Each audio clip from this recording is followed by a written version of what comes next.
just saw a second plane come in from the south. Big explosion happened. Some guy came out, his skin was all off. WIN News with Paul Taylor. Good evening and welcome to this 10-minute special statewide edition of WIN Local News, followed by a return to our national 9 News coverage live at 6.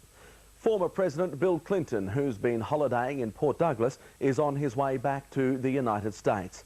A short time ago, a giant US military transporter landed at Cairns Airport to take Mr. Clinton home. His presence in Queensland during this awful day for the world heads our coverage. We begin tonight's special edition with a report from WIN journalist Alistair Kingston, who's been at Port Douglas since early this morning. Thanks, Paul. While Bill Clinton might be a former president of the United States, local authorities aren't taking any chances with his safety. We're just taking the usual precautions for obviously a high-profile person as Mr. Clinton. The events that have transpired overseas, we've got to take that into consideration. Police officers came and went throughout the day and night, but Mr. Clinton wasn't going anywhere or saying anything, making no contact with a 20-strong media contingent camped outside, not sharing his thoughts on the current crisis. Guests leaving the hotel who've seen the former president say his mood is sombre, in stark contrast to last night, where he was seen sharing a drink with members of his entourage at a local hotel. But as news on the former president's movements come to hand, we'll bring it to you first on WIN. At airports around the state, stunned American travellers are trying to come to terms with the tragedy. Many scheduled on flights back to the States, their journey now to be suspended in Sydney. Left with little to do but ponder what family and friends may be feeling back home and wonder who would carry out such an horrific act of terrorism. We just come out of Papua New Guinea and everything, but basically the same things I guess the rest of the world. I'd like to see whoever done this is punished. It's a bit unbelievable. Didn't think something like that can happen, but obviously it can. It was at airports this global terrorism started. In Queensland today, they weren't taking any chances. Meantime, around the city, feelings were the same. Shock, horror, and sheer disbelief. My husband wasn't able to sleep, and he got up and he turned on the TV about 1 in the morning, and he came and woke me up and said, "You've got to come see this. It's just horrible." It almost seems like a movie set or something like that. It hasn't sunk in yet. Some tourists spent the morning emailing home. Others couldn't tear themselves from the screen, a sense of helplessness descending. There is nothing that keeps all of us safe from horrible, horrible, horrible, demonic people. By mid-morning, there were memorial services underway across Queensland for the victims of this terrible act of terrorism. Parishioners lighting candles as a symbol of hope on this dark day in world history. Prayers for those who've lost their lives, for their families, for the injured. The hymns at this service, not unlike many, sung around the state.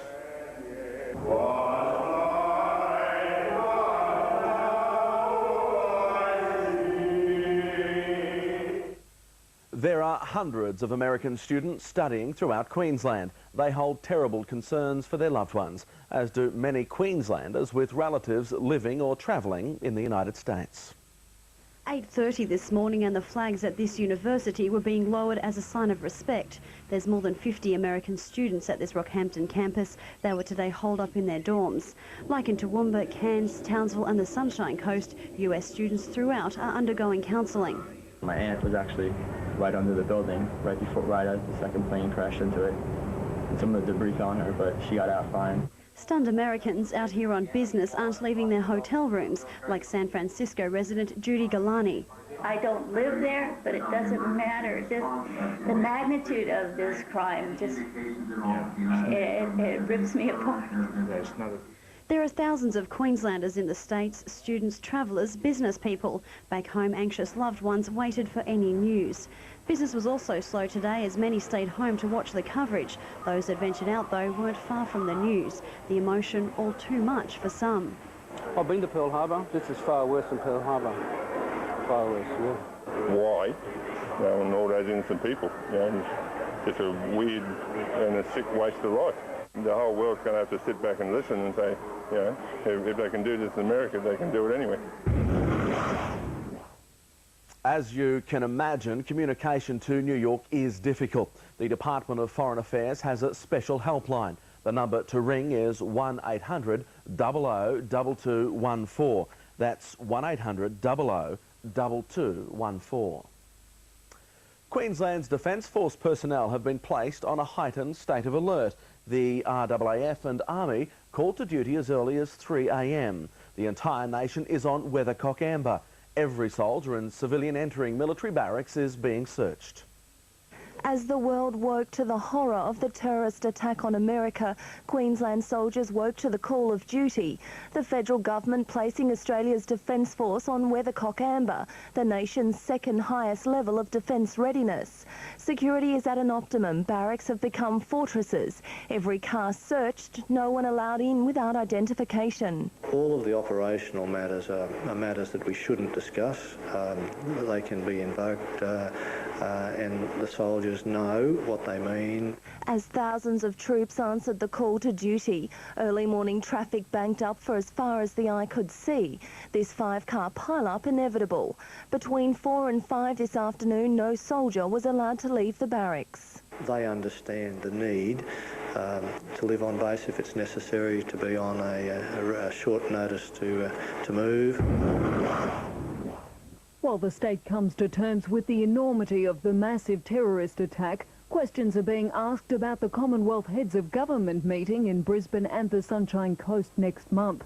With terrorism now a very real threat, this morning the Premier called an urgent security meeting. Standards of planning have been maintained at the highest international level, and we stand prepared to host the event.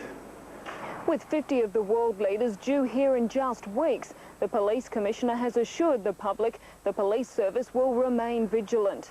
Meanwhile, Communications Minister Richard Alston, who's visiting the coast, was called to an urgent Cabinet telephone link-up this morning. He also mirrored the Premier's thoughts. At this stage, on the basis of intelligence available to us, there's no reason why Choggum shouldn't proceed. The Prime Minister will make the final decision when he returns from the US. To other news around Queensland, and Toowoomba police were involved in a high-speed car chase overnight. With officers in hot pursuit, the driver lost control of his stolen vehicle just after 9:30 before he and the 2 passengers fled into a nearby complex. Centre, people on Anzac Avenue are only too happy to assist the police. Pointed out they've gone this way, they've gone that way, and obviously are in great assistance. 2 men have been arrested, police still searching for a 3rd offender. Traffic on the Toowoomba Range also came to a standstill today. A truck spilling diesel, sending another out of control. Motorists experiencing delays of up to 3 hours. Meanwhile, a decision was made to go ahead today with the opening of a new $90 million state-of-the-art prison in Rockhampton, despite Correctional Minister Tony McGrady unable to attend due to security concerns over Choggum. The Correctional Centre will house more than 500 inmates, which will be transferred from the old prison next week. The jail will feature a barber shop, surgery, crisis centre and training facilities. Member for Rockhampton, Robert Schwarten, has ruled out any possibility the old prison may be used as a detention centre. That's something that has cropped up from time to time, but has been ruled out time and time again. The jobs of Queensland's Ansett employees are still under threat, with Qantas deciding against purchasing its stricken rival today. Qantas says Ansett's problems are far too great for it to take on. Ansett is reportedly losing $1.3 million a day. Ansett's owner, Air New Zealand, has proposed its subsidiary be liquidated and reformed as a new value-based airline. Air New Zealand says new potential purchasers for Ansett have surfaced, but the company still needs Australian government underwriting. That's still not good news for Queenslanders. There may not be an Ansett on many of our regional routes. Still with business news, and the share market was rocked by today's terrorism attack. Banks took a hiding, as did media stocks. Airline and travel stock also nosedived. The All Ords hit the bottom, down 131. We'll be now that is it for our full coverage today. We have got weather, of course, so to that it's Gemma Haines. Gemma. Thanks, Paul. Before we get back to our coverage, let's have a quick look at the day's weather. The temperatures across the state today were pretty much right on target for this time of year. There was very little rainfall in the 24 hours to 9 this morning, with only some isolated light falls about the southeast districts. On the state satellite image, in some areas of cloud can be seen over southeast Queensland, extending into the southern parts of the Central Highlands and coalfields. This is associated with a weak surface trough. Now, nationally, an upper trough is responsible for the cloud over northwestern Australia and the northwestern parts of Queensland. A low pressure system near Sydney is bringing extensive cloud to South Australia, New South Wales and around the Victorian region there. Tonight's chart shows a weak high pressure system off the Queensland coast. That high is directing humid air over Queensland ahead of a trough which extends down to a low near Sydney. The trough will probably arrive on the Queensland coast tomorrow morning, probably bringing isolated showers or storms later tonight. To tomorrow's forecast now, and the state, it'll be fine throughout. Cairns and Townsville will both reach a maximum 28 degrees. Charters Towers will get to a top of 31 after an overnight low of 16. Rockhampton 29, Emerald 26. Toowoomba will get to a maximum of 20 degrees. The Sunshine Coast will be fine and 24. Emerald will have a low of 11 and Toowoomba will get to a low of 10. Now, Paul, that's back to you. Thank you, Gemma.